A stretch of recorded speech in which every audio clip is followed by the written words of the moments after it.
தென்பழனி என்று அழைக்கப்படும் தூத்துக்குடி மாவட்டம் கோவில்பட்டி அருகே உள்ள கழுகுமலை கஜுகாசலமூர்த்தி கோயிலில் கடந்த மாதம் 23ஆம் தேதி தைப்பூச திருவிழா கொடியேற்றத்துடன் தொடங்கியது. திருவிழா நாட்களில் கஜுகாசலமூர்த்தி, வள்ளி தெய்வானை, சோமாஸ்கந்தர் அம்மனுக்கு சிறப்பு அபிஷேக அலங்கார மகா தீபாராதனை நடந்தது. ஒவ்வொரு நாள் இரவும் சுவாமி பல்வேறு வாகனங்களில் எழுந்தருளி வீதி உலா வரும் நிகழ்ச்சி நடைபெற்றது. விழாவின் முக்கிய நிகழ்ச்சியான திருத்தேரோட்டம் இன்று வெகு விமர்சையாக நடைபெற்றது. இதையொட்டி அதிகாலை கோயில் நடை திறக்கப்பட்டு காலசந்தி பூஜை, விழா பூஜை, சுப்பிரமணிய பூஜை நடந்தது.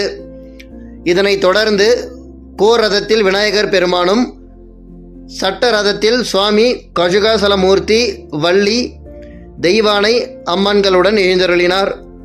தொடர்ந்து தேரோட்டம் தொடங்கியது. இதில் ஆயிரக்கணக்கான பக்தர்கள் கலந்து கொண்டு வடம் பிடித்து தேர் இழுத்தனர். பின்னர் கோயிலில் சுவாமி மற்றும் அம்மனுக்கு சிறப்பு அபிஷேகங்கள் மற்றும் அலங்கார தீபாராதனை நடந்தது.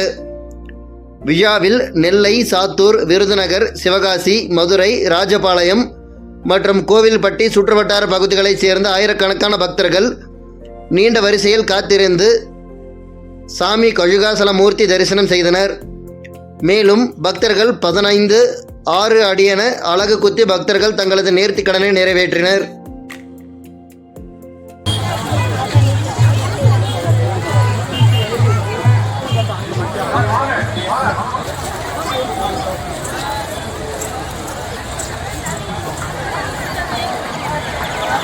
News 18 செய்திகளுக்காக தூத்துக்குடியிலிருந்து பி. மகேஸ்வரன்.